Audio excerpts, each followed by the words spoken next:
हरि ओम तत्सत। नमस्कार।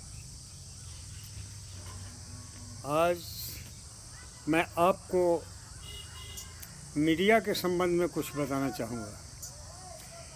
मीडिया से मेरा आशय केवल भारत के चैनलों से ही नहीं है,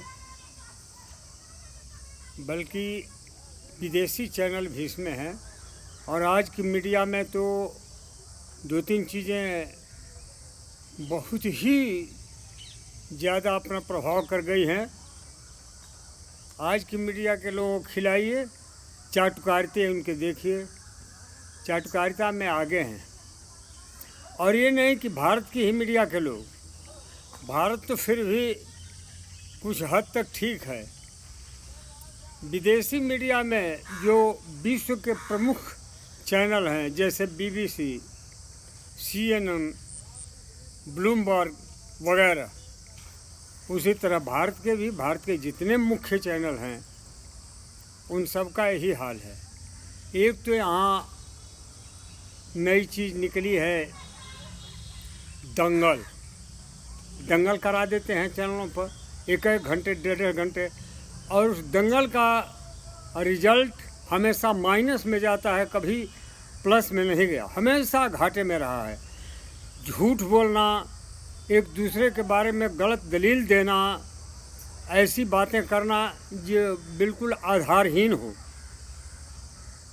गलत से गलत कार्य कोई करता है, लेकिन ऐसे वहाँ सज्जन लोग को पहुँचाया जाता है जो झूठ बोल के उस गलत कार्य को करने वालों के बारे में चिल्लाना शुरू कर देंगे। उन्होंने ऐसा किया, इन्होंने ऐसा किए, ये किए, वो किए, दुनिया भर की बातें। उदाहरण है हमारे दिल्ली के लोग। दिल्ली में तो पूछना ही नहीं है, एक छोटी सी बात कोई होती है तो बस एक पक्ष बोलना शुरू करता है, दूसरा बचाव करना शुरू करता है। अभी कल परसों मैंने सुना था, एक CPI के नेता थे मिस्टर कांगो जी को जो हथिनी मरी है, गर्भवती हथिनी मरी है, 20 दिन बेचारी परेशानी, तकलीफ़, दुख झेलते झेलते और बच्चे के समेत दुनिया से विदा कर गई। मिस्टर कांगो को दो ही चीज़ दिख रही थी, पलक्कड़ मल्लापुरम। गजब का उनका वहाँ पर स्टेटमेंट था। सुन करके हमारा हैरान थे कि जिस काम के लिए बच्चा अगर इम्तहान देता है तो या परीक्षा जिसे कहते हैं, कोई विद्यार्थी परीक्षा देता है तो परीक्षा में उसने क्या कुछ लिखा है, क्या कुछ उसका उत्तर में अंक मिलना चाहिए, कैसे क्या करना, उसको मार्किंग करनी है, ये शिक्षक को देखना है। तो यहाँ ये देखना है कि कॉपी का साइज टेढ़ा है, वो लिखने में उसकी लाइनें तिरछी हैं, तो उसकी स्याही का रंग थोड़ा पतला है। अरे भाई, तुम्हें हथिनी के बारे में देखना है या पलक्कड़ और मल्लापुरम के के बारे में सोचना और बात करना है? तो मीडिया वालों से भी अनुरोध है कि ऐसे महानुभावों को, अगर पूरी जनता को इनका दर्शन नहीं कराएं तो बेहतर है। ऐसे लोगों की आवश्यकता वहाँ नहीं है।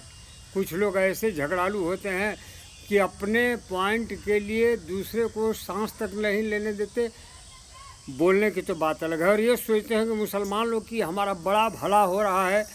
तो भलाई का तो पता चलता है कि रसिया में ऐसे ही चलते चलते रसिया का ये आलम हो गया कि कम्युनिस्ट वाले तो इस मामले में महागुरु हैं।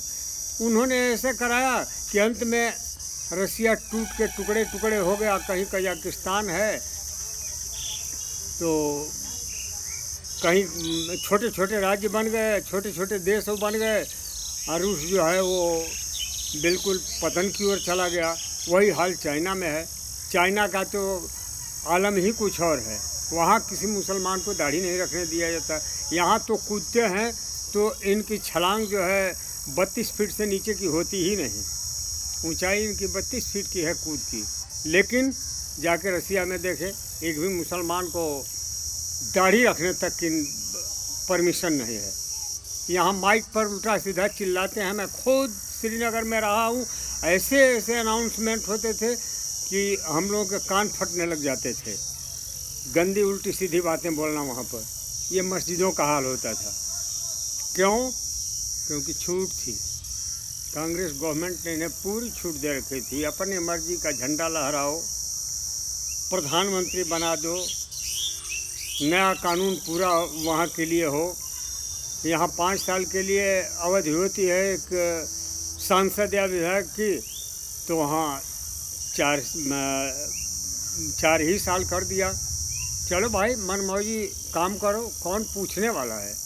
लेकिन अब धीरे धीरे धीरे भारत का हिसाब किताब बहुत बहुत बदल गया है, परिवर्तन आ गया है। और ये परिवर्तन रहा तो सबको एक साथ चलना है। मीडिया वालों से अनुरोध है, कृपया ऐसे लोगों को न बुलाएं वहाँ पर चैनल के ऊपर जो उल्टी सीधी बकवास करते हैं।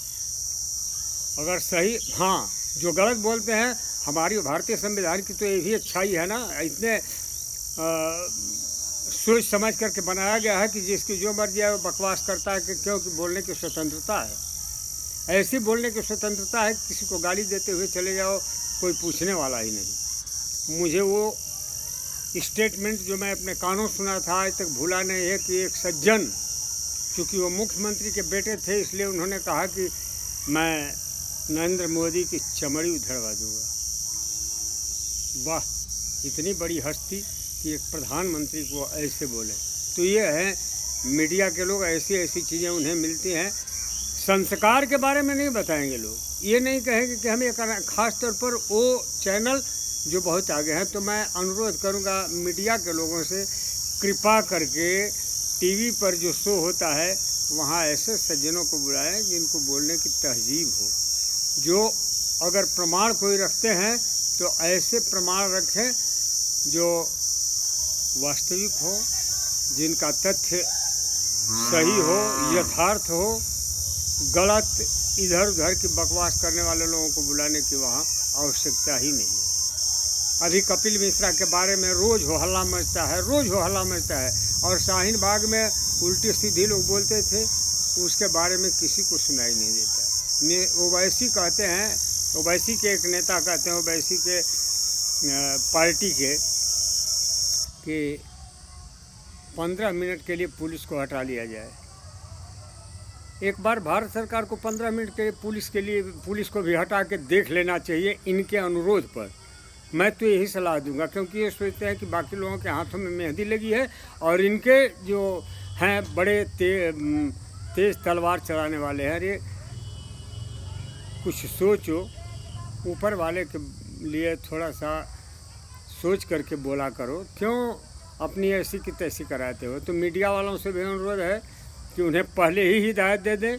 और ये बात एक और है कि एक व्यक्ति अगर उत्तर देने लगता है तो दूसरा बीच में चिल्लाना शुरू करता है, न इसकी आवाज़ सुनाई देती है न उसकी आवाज़ सुनाई देती है, और क्या क्या बोल रहे हैं अब वही जाने। उन्हें जो समय दिया जाता है उस समय में दूसरे को बीच में कूदना या बोलना नहीं चाहिए। समय पूरा हो जाने के बाद बोलते नहीं रहना चाहिए। एक बोलता है तो दूसरे सब के सब शांत रहें, उनका अवसर आता है तो ये भी शांत रहें।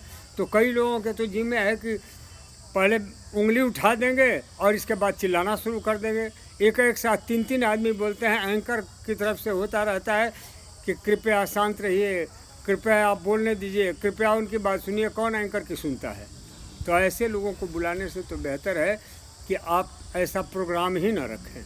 इस प्रोग्राम से बेहतर है कि आप अपने को, अपनी प्रतिष्ठा, चैनल की प्रतिष्ठा, देश की प्रतिष्ठा, देश के लोगों की प्रतिष्ठा, ये नहीं सोचते कि जो हम बकवास कर रहे हैं, बकवास विदेशों में भी सुनाई पड़ती है, दिखाई पड़ती है। मैं यूएन में था तो वहाँ देखा करता था भारतीय चैनलों को भी टीवी के ऊपर।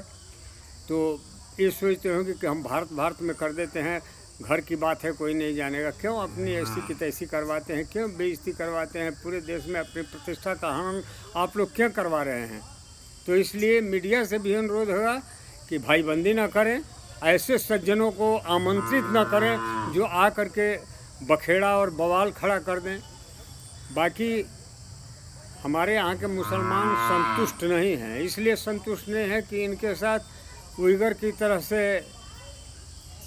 व्यवहार नहीं किया जाता। चीन में चले जाएं, जापान में किसी भी मुसलमान को वो अधिकार ही नहीं है कि वहाँ अपना मकान बना ले या 1 इंच भी ज़मीन खरीद ले और बस जाए।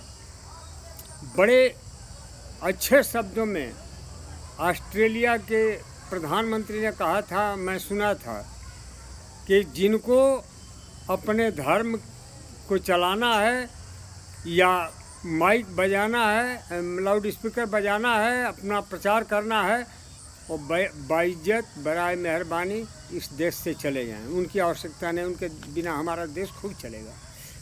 तो ये हालत है चीन ही नहीं, जितने भी कम्युनिस्ट देश हैं। नाम कहने के लिए साम्यवाद है, लेकिन वहाँ साम्यवाद क्या है ये तो सब जानते हैं। साम्यवाद करते करते रसिया का विखंडन हो गया, हो सकता है कल के दिन चीन का भी विखंडन हो जाए। चीन के ऊपर तो ऐसे ही हांगकांग और ताइवान की लाठी चल रही है। अब बेशरम के लिए तो कोई जगह ही नहीं है, वरना उन्होंने इनका क्या बिगाड़ा है। ऐसे ही ज़बरदस्ती तिब्बत को अपने कब्जे में ले लिया। आजकल हमारा पड़ोसी नेपाल है, यहाँ भी कम्युनिज़्म जोरों पर चलता जा रहा है। ये समझ में नहीं आता कि यहाँ क्या होगा। मैं ये बता रहा था उइगर के बारे में, उइगर मुसलमानों के बारे में ज़रा पता करिए। वहाँ मुसलमानों की नहीं चलती, यहाँ के मुसलमान जैसे चिल्लाते हैं उनके बारे में कमेंट करें जिन्हें ज़बरदस्ती पोर्क खिलाया जाता है। जाके पूछें कि हाँ भाई क्यों खिला रहे हो। वहाँ कुरान 18 साल की उम्र तक के बच्चों को पढ़ने नहीं दिया जाता। मदरसे में उन्हें कुरान को हाथ तक नहीं लगाने दिया जाता। अपने घर में छुपे चोरी अगर पढ़ लेते हो तो पढ़ लेते हो, लेकिन मदरसा या स्कूल में उन्हें कुरान की तरफ हाथ नहीं बढ़ाने दिया जाता। और यहाँ तो बस मदरसों में क्या चलेगा क्या नहीं चलेगा ये छूट है।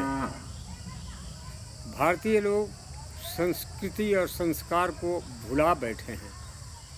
मैं अनुरोध करूँगा सबसे पहले मीडिया वालों से, स्पष्टवादिता, यथार्थ, देश हित की बातें, ये आपको सोचना चाहिए कि आप वहाँ बुला करके झगड़ा करवाना शुरू कर देते हैं।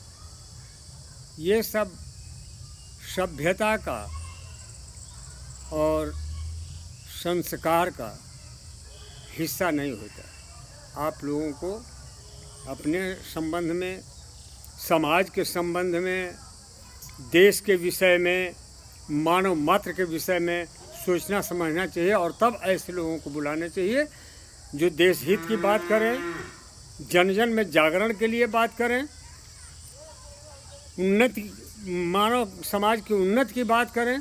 तो वहाँ तो जा कर के बस झगड़ा शुरू हो जाता है। तो मैं यही अनुरोध करूँगा मीडिया के लोगों से कि कृपया भविष्य के लिए, जनहित में, जनता की भलाई के लिए ऐसे लोगों को अगर न ही आमंत्रित करें तो अति उत्तम होगा। बाकी आप लोगों की जैसी मर्जी, आप जैसा करना चाहें वैसा करें, पर ये अगर करते हैं आप तो अपनी समझ से अवश्य उचित करते हैं, लेकिन ये अनुचित है।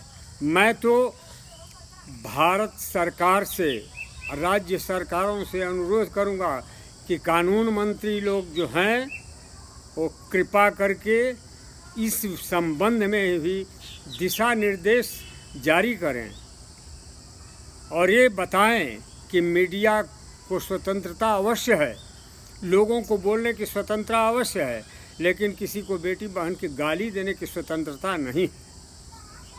समानता का अधिकार अवश्य है, लेकिन समानता का मतलब ये नहीं है कि किसी के सिर पर चढ़ करके और कहें कि हम तो तुम्हारे समान हैं। ऐसा नहीं होता।